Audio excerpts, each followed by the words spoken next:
자, 오늘 오후에 하나님 말씀 보도록 하겠습니다. 오늘 오후에 하나님 말씀은 마태복음 22장 23절부터 33절까지입니다. 제가 읽을 때 여러분들이 오늘 어떤 설교를 하려고 하는구나 하고 잘 간파해 보시기를 바랍니다.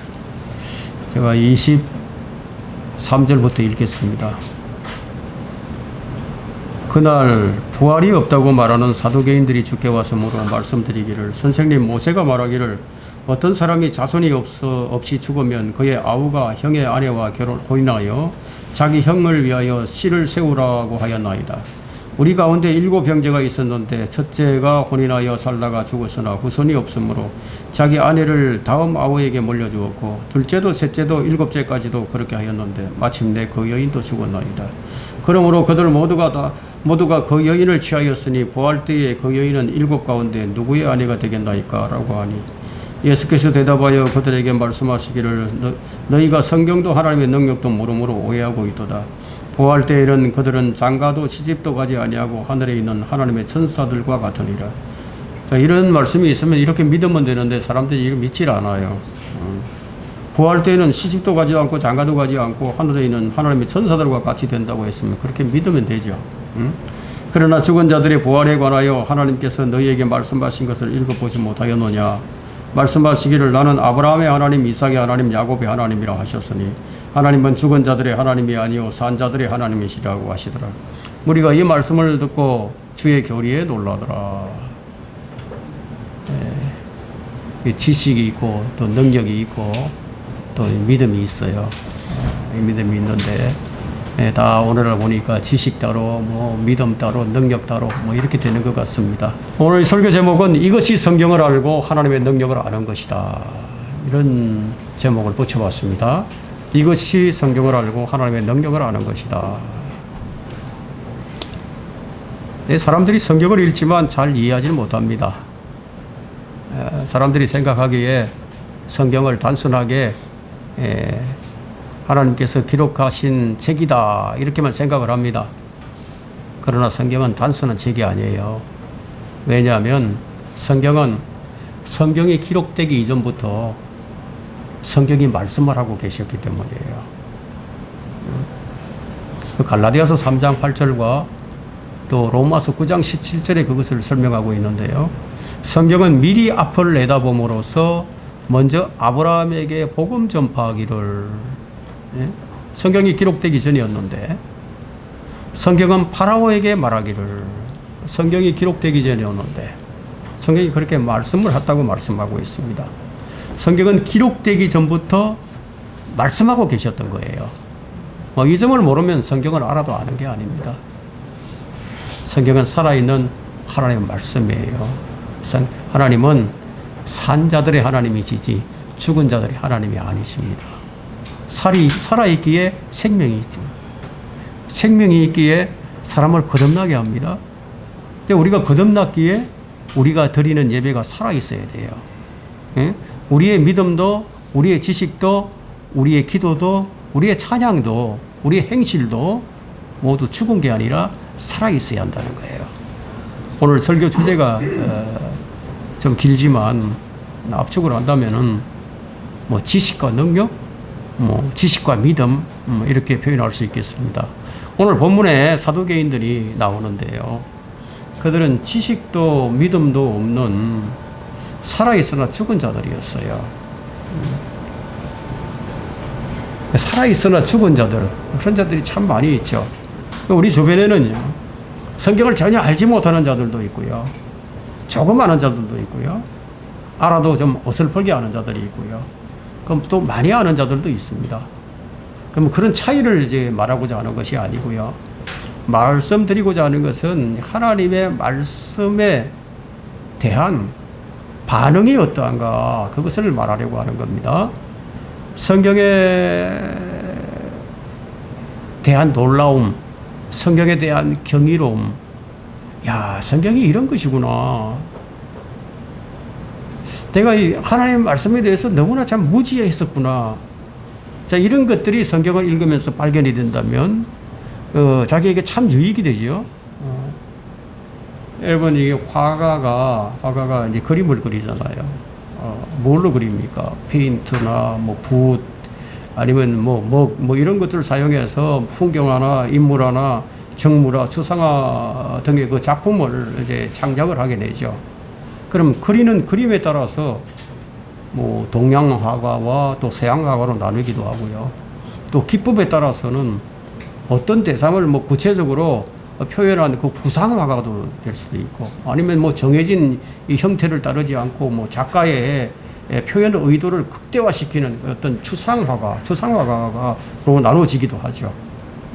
뭐 한국화는 전통 그 회화 양식으로 주로 이제 붓과 목을 써서 이제 표현을 합니다. 서양화는 이게 쓰이는 재료에 따라서 유화, 뭐 수채화, 뭐 아크릴화, 뭐 파스텔화 뭐 등으로 이렇게 이제 분류가 되기도 합니다. 성경은 제가 왜 이 말씀을 드렸냐면은 성경은 이와 같은 그림책이라는 거예요. 그럼 온갖 형태의 그림이 가득해요. 그러니까 우리가 성경을 제대로 알려면 이 작가의 마음, 작가의 생각을 읽지 않으면은 그 그림의 내용을 뭐 알아도 온전히 이제 아는 게 아니죠. 다시 말하자면은 우리가 그 창작 세계로 들어가야 된다는 거예요. 여러분이 잘 아시는 대로 성경은 하나님의 영의 일들을 기록해 놓은 책이에요. 근데 성경은 이렇게 말씀을 하십니다. 이와 같이 하나님의 일도 하나님의 영이 아니면 아무도 모르느니라.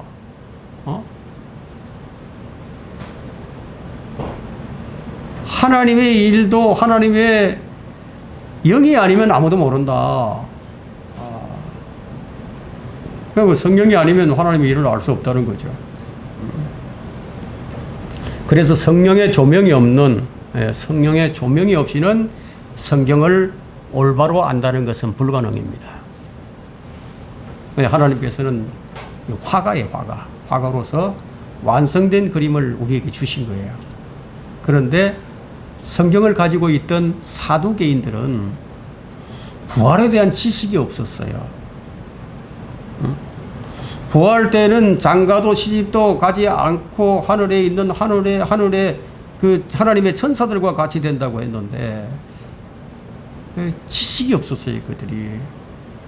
그럼 지식이 없다는 그것은 그럼 무엇을 의미할까요? 하나님의 영의 일은 하나님의 영이 아니면 아무도 모른다, 이렇게 말씀을 했는데, 그렇다면 이 지식이 없어. 그 무엇을 의미하는 겁니까?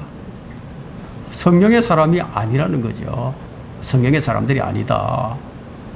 그들 조상 아브라함은 부활의 신앙이 있었어요. 그런데 사두개인은 부활의 신앙이 없었어요. 그럼 여기서 제가 이제 말씀드리고자 하는 요지가 뭐냐면, 여러분, 하나님을 믿는다고 다 하나님을 믿는 게 아니라는 거예요. 여러분들이 예배를 드린다고 다 예배가 합당한 예배가 되는 게 아니라는 거예요. 모두가 같이 앉아서 말씀을 들어도 모두가 다 똑같이 이해하는 것은 아니에요. 그럼 무엇이 문제입니까? 하나님을 향한 불타는 갈망이 전혀 보이지 않는다는 것이죠. 하나님의 나라에 들어와 있는 백성들인데, 하나님의 나라에 들어와서 하나님의 백성이 되었는데도 불구하고 하나님의 나라에 대한 헌신의 불꽃이 보이지 않는다. 현 세대의 그리스도인들은 하나님에 대한 지식을 이론적으로만 알 뿐 실제로 그 능력을 경험하지 못해요. 그럼 매우 피상적입니다. 소유한 지식에만 안주하고요. 거기에만 만족할 뿐 인격적인 경험이 없는데도 불구하고 전혀 신경을 쓰지 않아요. 삼위일체에 대한 지식은 갖추고 있는데, 그런데 삼위일체 하나님을 경험하지 못하는 거예요. 제가 이런 말씀을 하면 좀 충격을 받아야 되는데 충격을 받는 것 같지가 않습니다. 충격을 좀 받아야 됩니다. 내 안에 하나님이 거하신다는 말은 그렇게 해요. 내 안에 하나님이 계신다. 말은 그렇게 하면서도 하나님을 더듬어 찾아서 발견해야 하는 것처럼 그렇게 느껴진다는 거예요. 이건 참 이상한 모순입니다. 세상은 하나님에 대한 지식이 없어서 망해가고 있고, 교회는 하나님의 임재가 없어서 굶주려가고 있습니다. 참 우리는 이 모순된 삶을 살면서도 그것이 모순인 줄 모르고 살아갑니다. 우리가 아는 부활에 대한 지식은 무엇입니까? 우리가 아는 부활의 지식. 로마서 6장을 우리가 공부했으니까 알죠? 만일 우리가 그의 죽으신 모양으로 함께 심겨졌으면 또한 그의 부활하심의 모양과 같이 되리라. 우리 주 예수 그리스도의 모양으로 부활을 한다. 이건 우리가 이걸 아는 게 지식이에요. 주의 영으로 말미암은 것 같이 영광에서 영광으로 이르는 똑같은 모습으로 변모되느니라. 고린도후서 3장 8절 이 말씀을 아는 게 지식이죠. 우리의 천한 몸을 그분의 영광스러운 몸과 같이 변모시키시리라. 빌립보서 3장 21절에 있는 말씀을 아는 게 이 지식이에요. 구원받았다면 장차 우리들의 모습이 이렇게 될 것이라는 거죠. 이걸 아는 게 지식이에요. 그러면 능력은 무엇입니까? 믿음의 능력은. 믿음의 능력은 바울이 말한 대로 이는 내가 그를 알고 그의 부활의 능력과 그의 고난의 교제를 알아 그의 죽음의 본을 따르려 함이며, 이게 믿음의 능력이 없이 이렇게 할 수 있겠어요? 못하는 거죠. 빌립보서 3장 10절에 바울이 얘기를 했죠. 부활의 능력으로 살아가는 게 능력이에요. 이런 면에서 보면 오늘날 많은 사람들이 자기가 편한 대로 살아요. 자기가 편한 대로. 첫 번째, 사두개인들은 성경도 하나님의 능력도 오해하고 있었습니다. 자기 마음대로 해석을 하죠. 사두개인들은 부활이 없다. 지금도 사두개인과 같은 자들이 얼마나 많은지 아세요? 우리가 왜 성경을 올바로 배워야 하는지 아십니까? 알아도 제대로 모르게 되면요, 올바로 모르게 되면 그건 사두개인처럼 되는 거예요. 성경과 하나님의 능력은 이 분리될 수 없는 불가분의 관계예요. 근데 이걸 자꾸 분리시키려고 하죠. 성경이 없이는 하나님의 능력을 알 수가 없고, 하나님의 능력이 없이는 성경을 알 수가 없어요. 그런데 참 이상한 것이 있습니다. 네가 입으로 주 예수를 시인하고 또 하나님께서 그를 죽은 자들로부터 다시 살리신 것을 네 마음에 믿으면 구원을 받으리라. 이 말씀은 아는데, 그런데 구원의 확신이 없는 자들이 있습니다. 물과 성령으로 태어나지 않으면 하나님의 나라에 들어갈 수가 없느니라. 이 말씀을 아는데 거듭나지 못한 자들이 있습니다. 지식으로는 알아요. 그러나 실제로 그 말씀이 그 사람에게 능력이 되지를 못합니다. 성경을 매일 읽고 또 공부도 하고 심지어는 연구까지 하는데 학자로서 끝이 납니다. 무엇을 말씀드리고자 하느냐면, 진리의 지식을 많이 쌓은 것 같은데 진리의 능력을 모를 수도 있다는 거예요. 하나님은 영원하시다. 하나님은 불변하시다. 하나님은 전지전능하시다. 사랑과 자비가 그분의 것이다. 예수 그리스도는 하나님이시다. 이걸 믿어요. 근데 실제 자신의 삶에 그분의 나타남이 없어요. 그분의 삶, 그분을 간절히 사모하지도 않아요. 여러분, 이게 모순이지 뭐가 모순입니까? 이게 모순이에요. 어쩌면 우리 모두가 모순된 신앙을 가지고 있는지도 몰라요. 혹시 여러분들은 그리스도를 향한 사랑이 그 불길처럼 타오를까봐 오히려 그게 더 두려워서 혹시 그분을 갈망하지 않는 것은 아닙니까? 우리를 향한 예수님의 사랑이 얼마나 자비롭고 풍성한지, 우리가 그분께 드리는 이 사랑의 고백은 영원히 끝날 수 없는 것이 아닌가요? 우리가 그분에 대한 모든 지식을 다 배워도 우리는 그분이 하신 일을 다 찬양하려면 영원히 짧다는 거예요. 영원도 짧아요. 그러나 그것도 문제가 되지 않습니다. 왜냐하면 우리는 언제나 그분과 함께 하고 있을 테니까요. 영원히 함께 한다는 거예요. 여러분, 우리는 뭐 더 이상 뭐 다른 거 원하지 않아요. 자, 이러한 것은 하나님에 대한 교리적 지식에서 나오는 것이 아니라는 겁니다. 여러분, 이런 지식 알면은 그게 확 내 마음에 와닿고 막 이 사랑의 불길처럼 타오르고 막 하나님에 대한 열망이 솟아오르고 그러나요? 그러지 않죠. 하나님을 향한 그 사랑으로 터질 듯한 그런 마음에서 그것이 나오는 거예요. 예수님의 몸이 찢어짐으로써 성전의 휘장이 쫙 갈라지고, 그래서 우리가 이 지성소에 들어가는 그걸 우리가 들어가는 걸 막는 그런 요소가 이제 없어졌어요. 언제든 들어갈 수 있어요.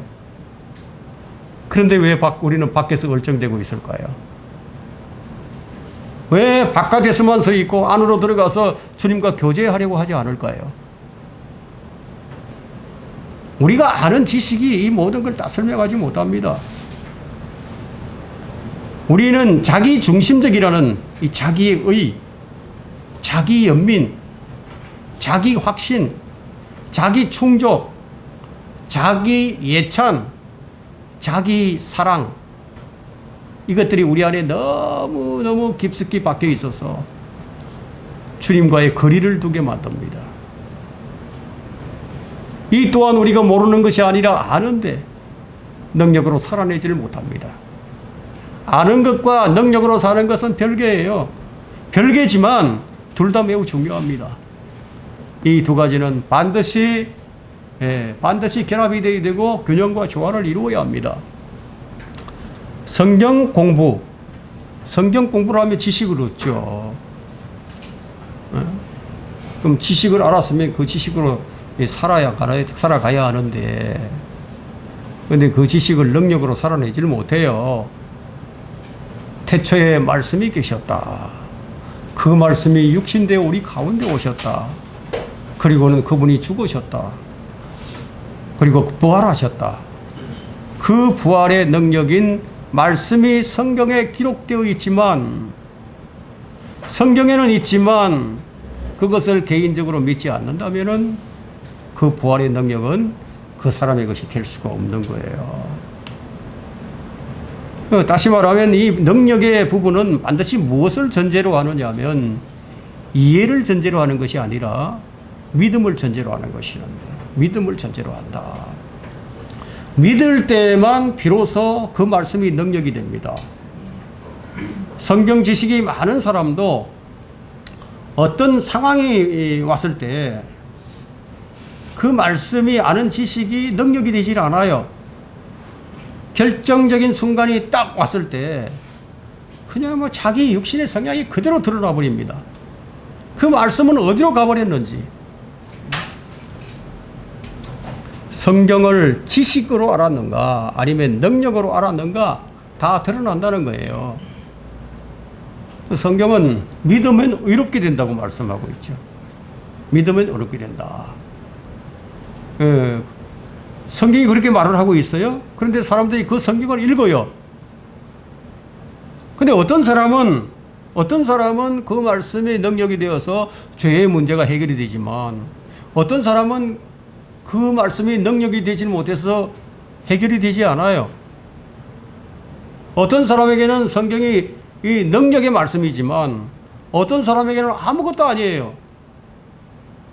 성경 말씀이 능력으로 적용되지 못한다면 그러면 그 말씀이 능력이 없기 때문이 아니라 그 말씀을 믿지 않았기 때문이라는 거예요. 바로 이 부분 때문에 우리는 이 마음을 찢어야 합니다. 우리는 회개를 한다면 이런 걸 회개하게 되는 거예요. 여러분 성경을 어떻게 읽으십니까? 어떻게 읽죠? 우리 주님께서 너는 성경을 어떻게 읽느냐 이렇게 질문하시면 여러분 어떻게 대답할 것입니까? 누가복음 10장에 그런 사례가 나와 있죠. 그죠? 누가복음 10장 25절과 26절에요. 선생님 어떤 부자가 찾아와서 말씀하죠. 선생님 내가 영생을 상속받으려면 어떻게 하여야 되리까? 그래서 주님께서 그에게 말씀하시기를 율법에는 무엇이라고 기록되어 있으며 너는 어떻게 읽느냐고 하시더라고요. 영생을 상속받으려면 어떻게 해야 하리까? 여러분 이 질문은요 율법사만이 할 수 있는 질문이에요. 왜냐하면 영생은 상속받는 게 아니에요. 또 우리가 어떻게 할 수 있는 것도 아니에요. 영생은 주님께서 어떻게 하신 것을 믿는 거예요. 우리는 영생을 위해서 어떻게 해야 할 이유가 없어요. 믿으면 되는 거예요. 하나님께서 세상을 이처럼 사랑하셔서 그의 독생자를 주셨으니 이는 그를 믿는 사람은 누구든지 멸망치 않고 영생을 얻게 하려 하십니다. 아들을 믿는 자는 영생을 가졌고 믿는 자는 영생을 얻을 것이 다가 아니라 영생을 가졌다라고 말씀합니다. 영생을 소유했다는 거예요. 근데 지금도 이 율법사처럼 내가 어떻게 좀 해야 한다고 생각하는 사람들이 있어요. 이런 자들에게는 말씀이 능력이 되질 않습니다.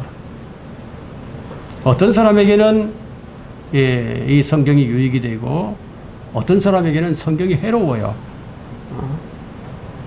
이 말씀이란 것은 믿음의 결합이 되어야 능력이 나타나고 사실 그대로 하나님의 말씀으로 받아들여야만 그 말씀이 효과적으로 역사를 하는 겁니다. 말로는 뭐 오직 믿음이라고 얘기를 하면서 여전히 그냥 자기 행위에 근거하면서 살아가는 거예요.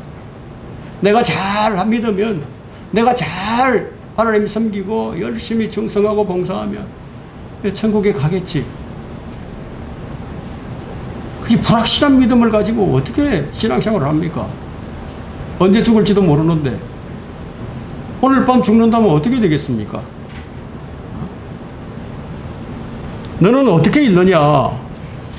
주님께서 왜 이런 질문을 하셨을까요? 어떻게 읽느냐? 사람이 성경을 읽는 게 각양각색이니까 그래서 이런 질문을 하시는 거예요. 너희가 성경도 하나님의 능력도 모름으로 오해하고 있도다. 주님이 이 말씀을 하신 다음에 이 질문을 하신 거예요. 너는 성경을 어떻게 읽느냐? 이 질문의 의미는 너는 성경을 잘못 읽고 있다는 거예요.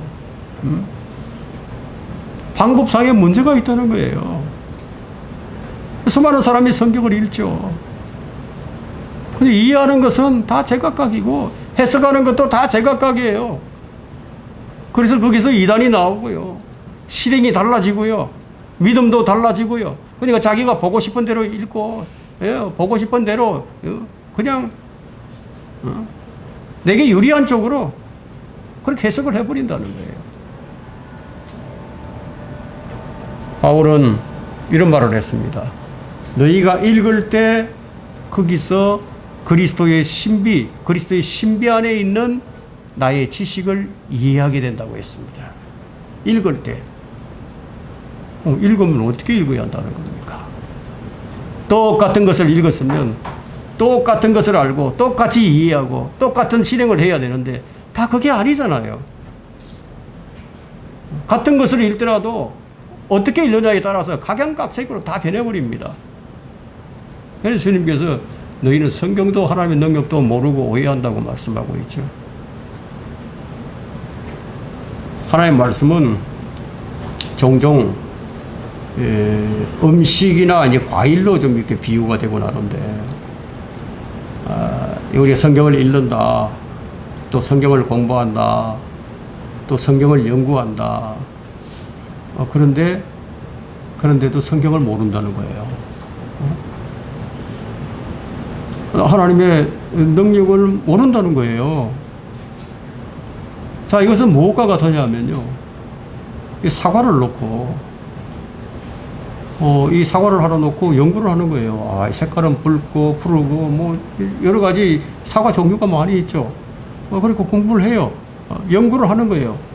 그렇게 해서 사과의 영양소는 뭐며 어떻게 키워야 하고 모든 걸 다 밝게 알았어요.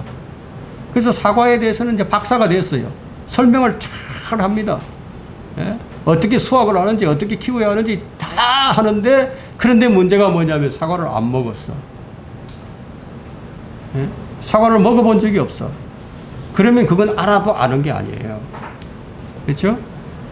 먹어봐야 맛을 알고 힘이 생기죠. 안 먹으면 무슨 힘이 생기겠습니까? 사과를 아무리 잘 설명을 해도 먹어본 적이 없다면 그건 내게 아무런 유익이 없어요. 먹어야만 양분을 흡수하는 겁니다.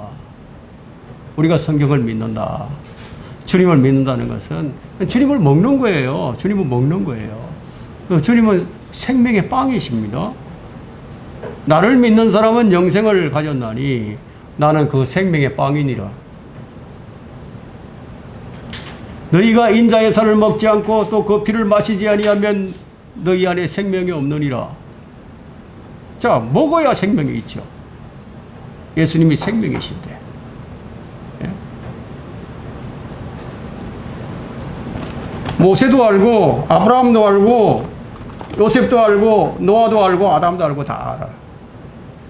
성경을 열심히 읽어요. 근데 그 성경에서 예수님을 발견하지 못한다면 그 믿어도 믿는 게 아니라는 겁니다. 그러면 어떻게 먹느냐? 어떻게 먹느냐 이게.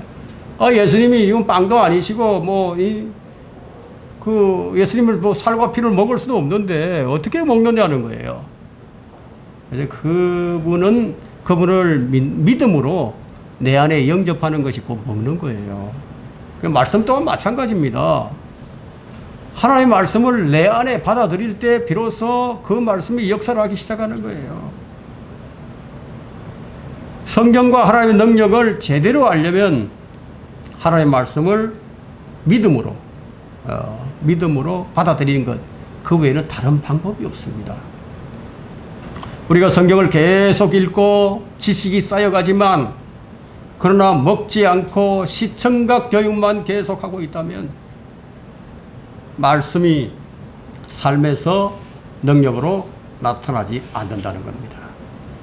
두 번째, 바리새인들은 어떤 사람들이냐? 성경도 하나님도 이용하는 사람들입니다.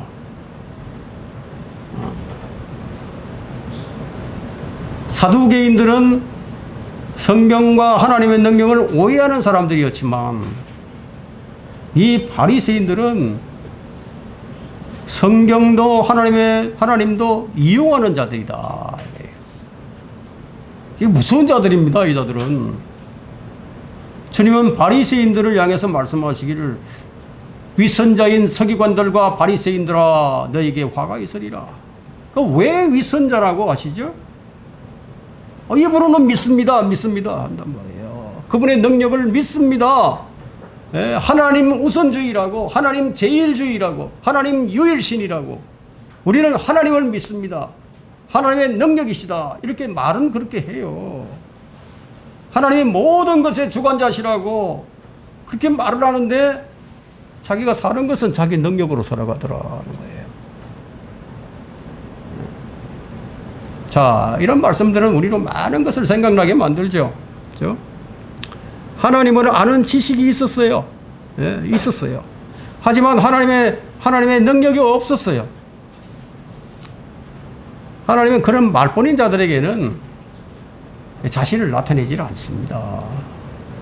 자기 힘과 자기 계획으로 사는 삶은 그냥 자기 길을 가는 것이죠. 그것은 자기 길을 가면서도 말로는 주의 길을 간다고 그렇게 얘기를 하는 거예요. 그리스도가 능력이라고 말은 그렇게 하는데 실제는 자기 능력으로 살아가요. 우리는 이 부분에 있어서도 우리 마음을 찢어야 됩니다. 입술의 내용과 삶의 내용이 달라요. 말로는 믿습니다. 그런데 매일같이 삶에 대한 염려로 그냥 씨름을 하는 거예요. 재물에 손실이 날까봐 전전긍긍하고요.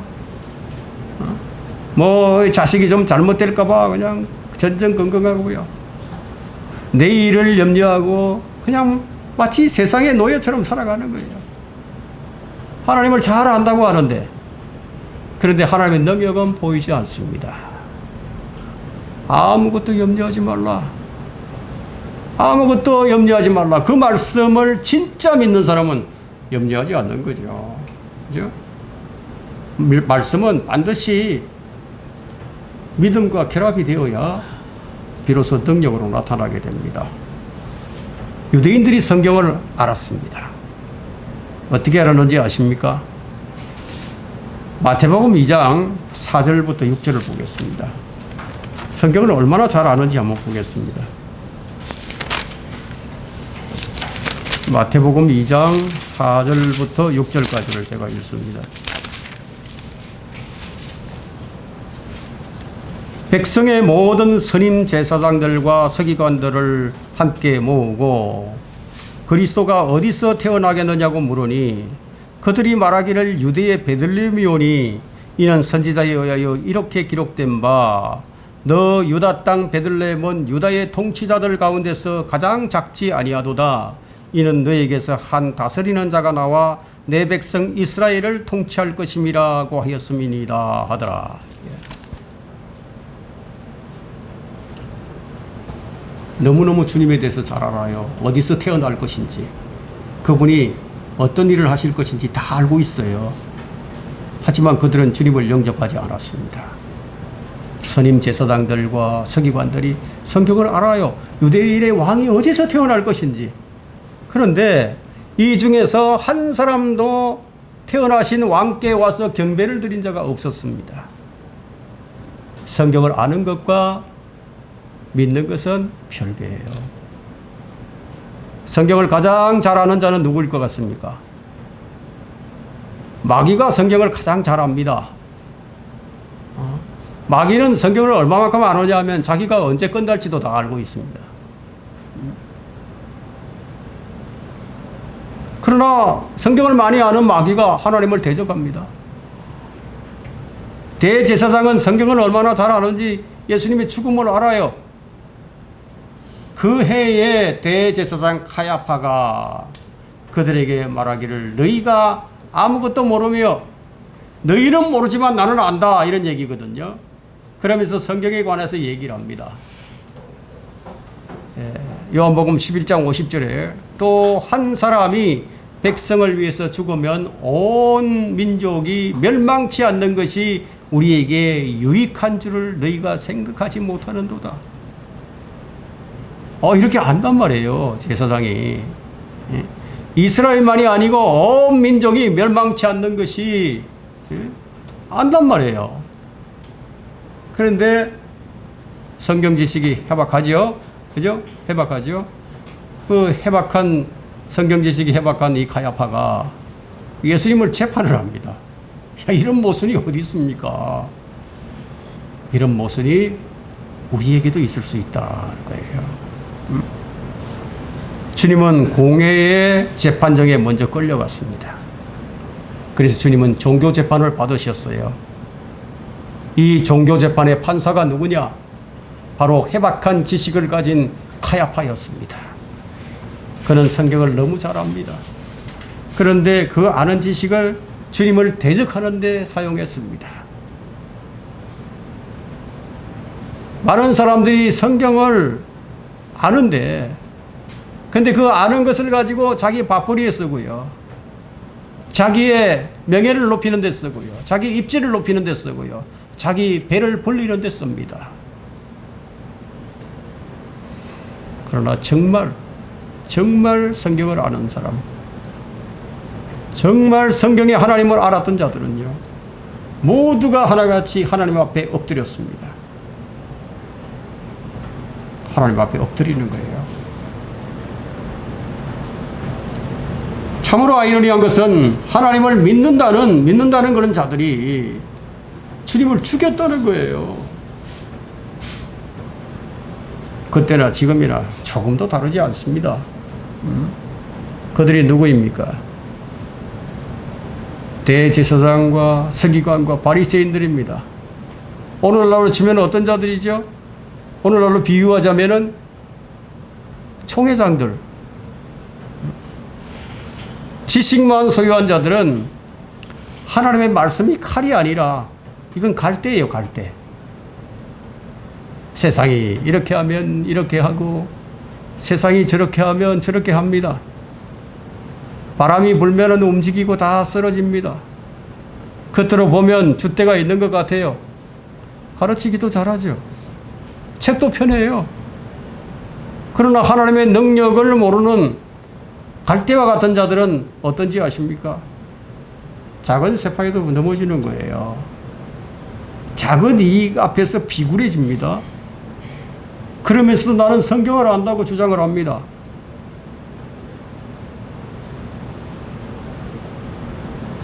성경을 어떻게 읽느냐? 예? 어떻게 읽어야 하느냐? 읽기 위해서 읽지 말고요. 먹기 위해서 읽어야 한다는 거예요. 바울은 우리가 성경을 모르기를 원치 않는다고 했습니다. 형제들아, 이제 나는 너희가 모르는 것을 모르기를 원치 아니하노니 이는 우리 조상들이 모두 구름 아래에 있었고 모두 바다를 통과하였으며 모두 구름과 바다 속에서 모세에게 침례를 받았고 또 모두 같은 영적 음식을 먹었으며 또 모두 같은 음료를 마셨다는 것이라. 이는 그들을 따랐던 영적 반석에서 나온 것을 마셨으며 그 반석은 그리스도이셨습니다 하고 고린도전서 10장 1절로부터 4절에 기록합니다. 그 반석은 그리스도이셨습니다. 여러분, 반석이 그리스도예요. 이 반석 위에 주님께서 자신의 교회를 세우셨어요. 그런데 로마 가톨릭은 어디다 교회를 세웠는지 아세요? 로마 가톨릭은 이 반석 위에 세운 게 아니고 베드로 위에 교회를 세웠습니다. 그 이단들은 이와 같은 방식으로 하나님을 대적하는 거예요.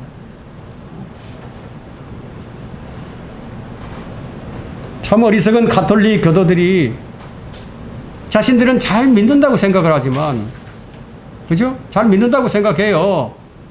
잘 믿고 있다고 생각하는 사람들이, 그들이 내가 잘못 믿고 있다고 생각하겠습니까?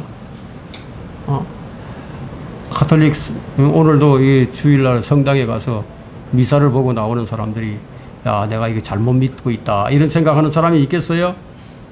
그런 사람은 없죠. 그러므로 성경에도 이런 말씀이 있으니 보라, 베드로전서 2장 6절과 8절에는요, 내가 택한 귀중한 모퉁이 돌을 시온에 두노니 그를 믿는 사람들은 수치를 당하지 아니하리라고 하였느니라.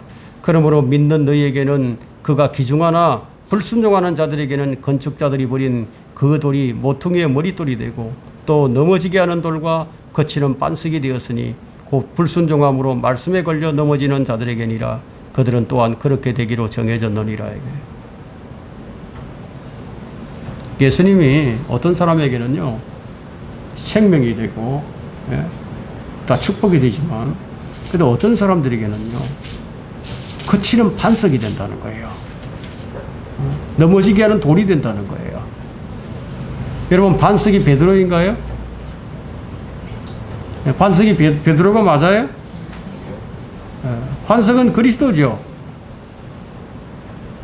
그런데 개신교도들은 반석을 예수 그리스도라고 믿어요. 분명히 믿습니다. 이 반석이 주 예수 그리스도라고. 이 반석 위에 자신들의 교회를 세웠다고 믿어요. 그런데 그렇게 믿는 개신교가 베드로가 반석인 줄 알고 세운 그 로마 가톨릭을 따라간다는 거예요.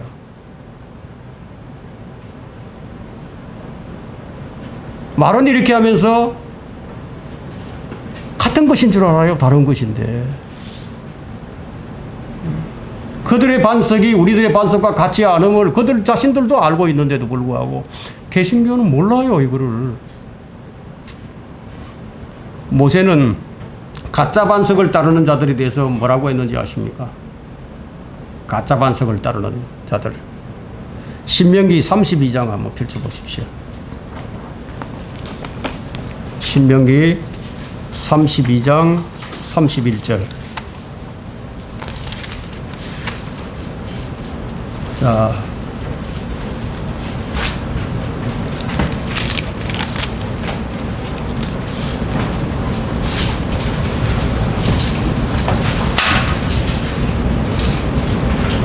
신명기 32장 31절로부터 33절까지 봅니다. 그들의 반석이 우리의 반석과 같지 않음을 우리의 원수들까지도 스스로 판단하도다. 그들의 포도나무는 소돔의 포도나무요 고모라의 들에서 나온 것이라. 그들의 포도는 쓸개 포도니 그 송이들은 쓰며 그들의 포도주는 용의 독주요 독사들의 지독한 독이라.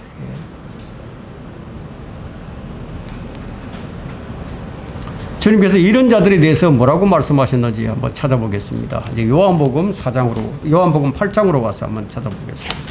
요한복음 8장 43절 44절을 봅니다. 어찌하여 8장 42절부터 보겠습니다. 예수께서 그들에게 말씀하시기를 하나님이 너희의 아버지라면, 자, 하나님이 너희의 아버지라면 너희는 나를 사랑하리라. 자, 그럼 예수님을 대적했던 유대인들은 그들은 자기들의 아버지가 하나님이라고 이제 알고 있는데, 그런데 예수님께서 뭐라고 말씀하십니까? 하나님이 너희 아버지라면 너희는 나를 사랑하리라. 이는 내가 하나님께로부터 나와서 여기 왔으며 나 스스로 온 것이 아니요 그분이 나를 보내셨습니다. 그런데 어찌하여 43절에 어찌하여 너희는 내 말을 깨닫지 못하느냐? 이는 너희가 나의 말을 들을 수 없기 때문이라. 너희는 너희 아비 마귀에게서 나와서 너희 아비의 정욕을 행하고자 하는도다. 그는 처음부터 살인자였으며 진리 가운데 거하지 아니하였으니 이는 자기 안에 진리가 없음이라. 그가 거짓말을 할 때에는 자신에게서 우러나와 한 것이니 이는 그가 거짓말쟁이요 또 거짓말의 아비이기 때문이라. 대부분 사람들은 성경을 자신의 입맛에 자기 마음에 드는 구절들만을 적용을 하고 뭐 별로 이게 마음에 와닿지 않고 유익이 되지 않는 것들은 받아들이지 않아요. 자기 마음에 수용할 수 없는 구절들은 그냥 거부하고 밀어내버립니다. 이런 자들에 대해서도 주님은 분명하게 말씀해 주셨습니다. 그것이 요한복음 5장 46절 47절에 있는 말씀인데요.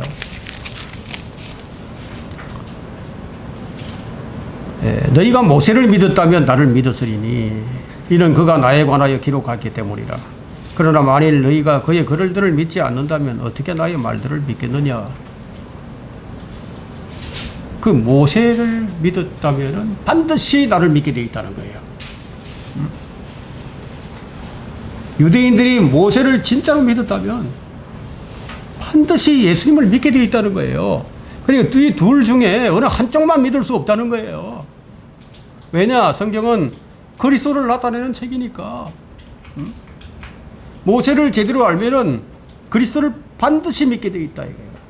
그래서 그들은 믿어도 믿는 것이 아니었어요. 여러분, 이것은 오늘날도 역시 그럴 수 있다는 거예요. 이것을 전제로 하고 우리가 이 설교를 들어야 합니다. 우리는 이런 말씀을 통해서 자신을 투영해 보고 무엇이 잘못되었는지 점검하고 바로 잡아야 한다는 겁니다. 세 번째, 하나님의 의도하신 바 그 뜻을 알고 그 능력으로 살아야 합니다. 빌립보서 4장 13절에는 내게 능력 주시는 그리스도를 통하여 내가 모든 것을 할 수 있느니라는 말씀이 있습니다. 자, 이렇게 되기까지, 그리스도를 통한 생활이 되기까지 내게 얼마나 많은 실패가 있어야 할까요? 사업도 실패하죠. 가정도 실패하죠. 어떤 때는, 이럴 때는 이런 실패에는 한 가지 이제 공통점이 있어요. 이런 모든 실패는 그리스도 안에서 실패가 아니라 그리스도 밖에서의 실패예요. 그리스도를 통하지 않고 자기 능력으로 하려고 하다가 일어나는 실패들입니다.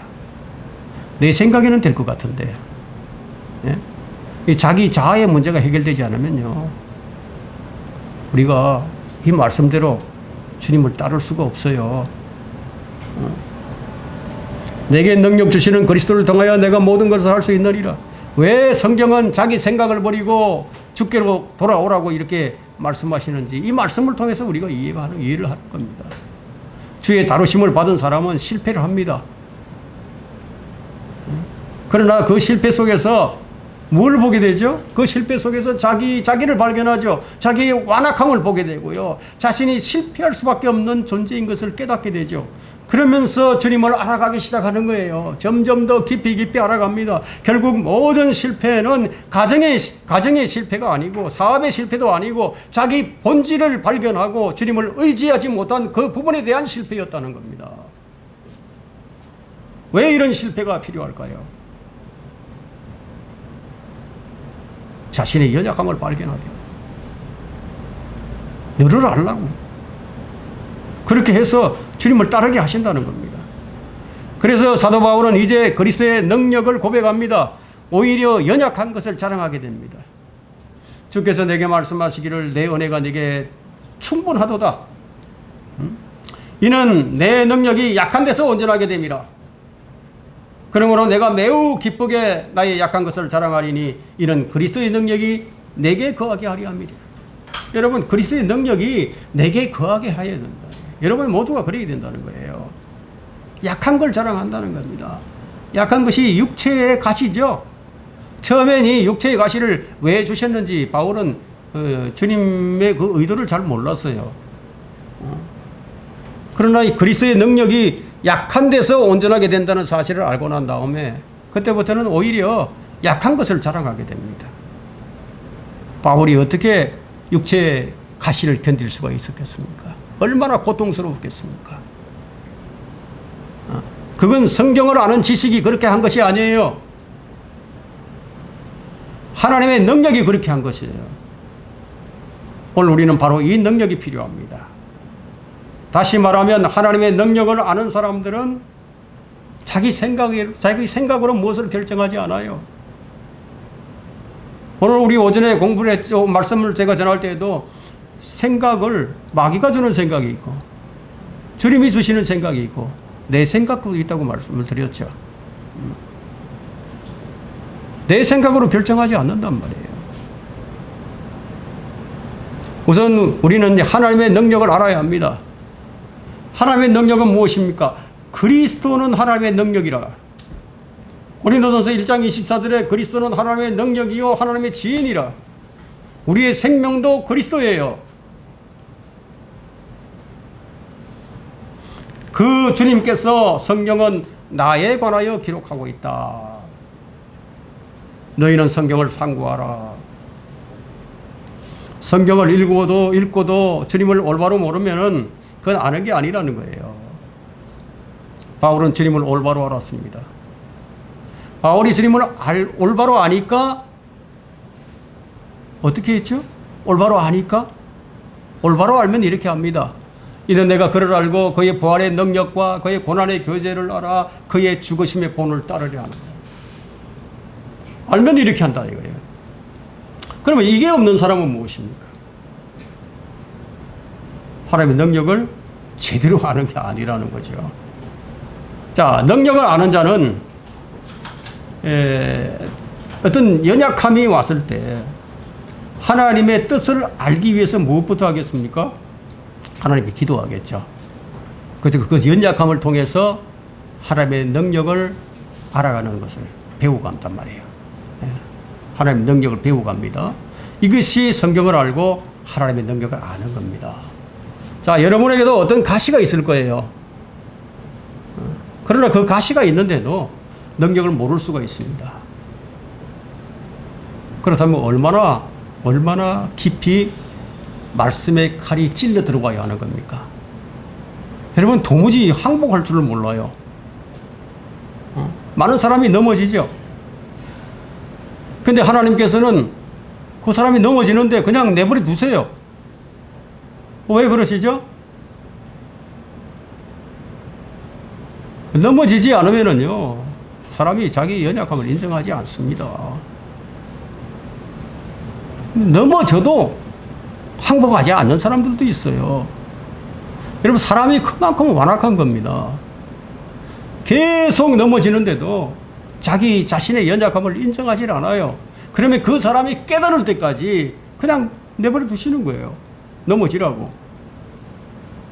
우리가 얼마나 우리 육신을 의지하고 사는지, 우리가 얼마나 자기 생각을 붙들고 사는지, 우리가 아직도 하나님의 능력을 잘 모르는 거예요. 뭔가 안 되는 게 있습니까? 그럼 왜 안 되는지 생각을 해보세요. 힘들 수 있죠? 아프죠? 그러나 그 안 되는 데서 감사할 수가 있다면 여러분, 그것은 정말로 하나님의 능력을 아는 거예요. 내 생각대로 안 되는데도 감사할 수 있고요. 내 생각대로 안 되는데도 기뻐할 수 있다고요. 그것이 능력이죠. 주의 은혜가 네게 족하다. 이걸 정말 안다면 오히려 그 약한 것들 가운데서 주님만을 자랑합니다. 무엇 때문에 시련을 주십니까? 예? 무엇 때문에 시련을 주십니까? 하나님을 더 깊이 알게 하려고, 하나님의 능력을 알게 하려고. 말씀을 정리하겠습니다. 여러분이 아는 지식을 몸된 교회를 세우는데, 다른 지체들을 세우는데 사용을 하세요. 그러면 하나님의 능력을 경험하게 될 것입니다. 매일 성경을 읽고 주일이면 설교를 듣고 성경 공부를 합니다. 그런데 그 아는 지식이 능력이 되지는 못해요. 여러분, 성경 공부가 얼마나 소중한지 아세요? 참으로 소중한 일이지만, 그러나 그 공부를 통해서 하나님의 능력을 알 수는 없어요.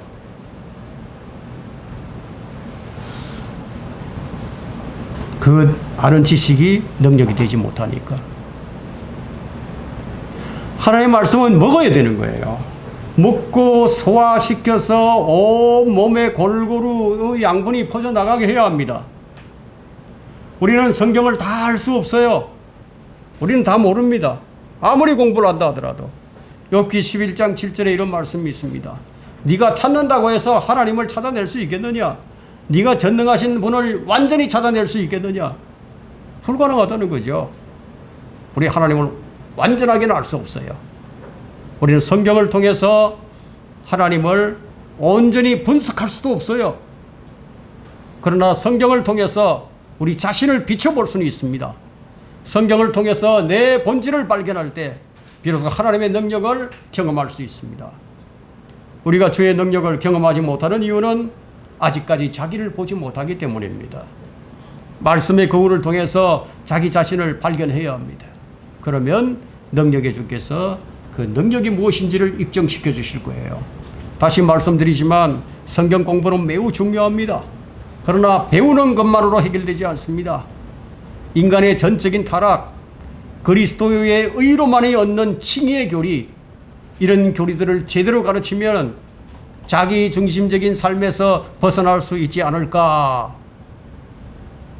그렇게 생각하겠지만, 그러나 가르침만으로는 자아가 깨지지 않습니다.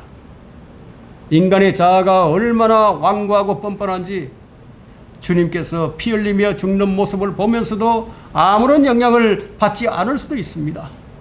자아는 자신이 옳다고 생각하는 교리를 위해서 싸울 수도 있고요. 은혜로 구원받는 교리를 유창하게 설교할 수도 있고요. 수고하고 힘을 쓸 수도 있습니다. 자아가 자신의 위선을 가리고 성경 교리를 편안하게 가르치게 할 수도 있습니다. 그러나 자아는 하나님의 얼굴을 막는 휘장입니다. 하나님의 얼굴을 가로막는, 하나님의 임재를 막는 이 자아가 깨지지 않으면은 여러분, 이것은 가르침만으로 할 수 없는 것이에요. 오직 하나님의 능력으로만 해결이 됩니다. 여러분들은 바리새인들처럼 말로만 하지 말고 온 마음을 다하세요. 힘으로도 능으로도 안 돼요. 온 마음을 집중하여 드리고자 애를 써도 안 돼요. 여러분의 마음을 여러분 마음먹은 대로 하지 못할 것입니다. 집중해야지 한다고 해서 집중되는 것도 아니에요. 이 시간 앉아서 내가 말씀에 집중해야지, 예배에 집중해야지 그렇게 생각한다고 해서 집중되는 것도 아니에요. 하나님께서 이루어 주셔야만이 가능해진다는 거예요. 하나님의 평강이 너희 생각과 마음을 지켜주시리라. 하나님께서 이루어 주셔야만 합니다. 여러분은 여기에 동의하실 거예요. 그러나 동의한다고 해서 다 되는 게 아니에요. 임의로 자신을 십자가에 못 박는 그런 식의 그 피상적인 교리에 만족하면 안 돼요. 그런 처사는 사울 왕이 양떼와 소떼 가운데서 가장 좋은 것들을 살려두는 꼴이나 마찬가지입니다. 하나님께서 일하시도록 그분께 전적으로 일임하고 그것을 구하세요. 그분께 구하면 그분께서 그렇게 해주실 거예요. 십자가의 길이란 어떤 것인지 아세요? 십자가는 거칠고 치명적이지만 가장 효과적인 것입니다. 십자가는 희생제물을 영원히 매달아 두지 않습니다. 처형이 끝나고 고통받는 희생자가 죽는 순간이 옵니다. 그 다음은 부활의 영광과 권세가 나타나고 그 희생자는 비로소 고통을 잊은 채 기쁨을 누리게 됩니다. 온전한 십자가의 길을 갈 때만 하나님의 능력과 영광이 가득 차게 나타날 것입니다. 여러분 모두 죽으면 죽으리라는 그런 각오로 벼랑 끝에 서는 위험이 따른다 할지라도 믿음의 결단을 내려야 할 것입니다.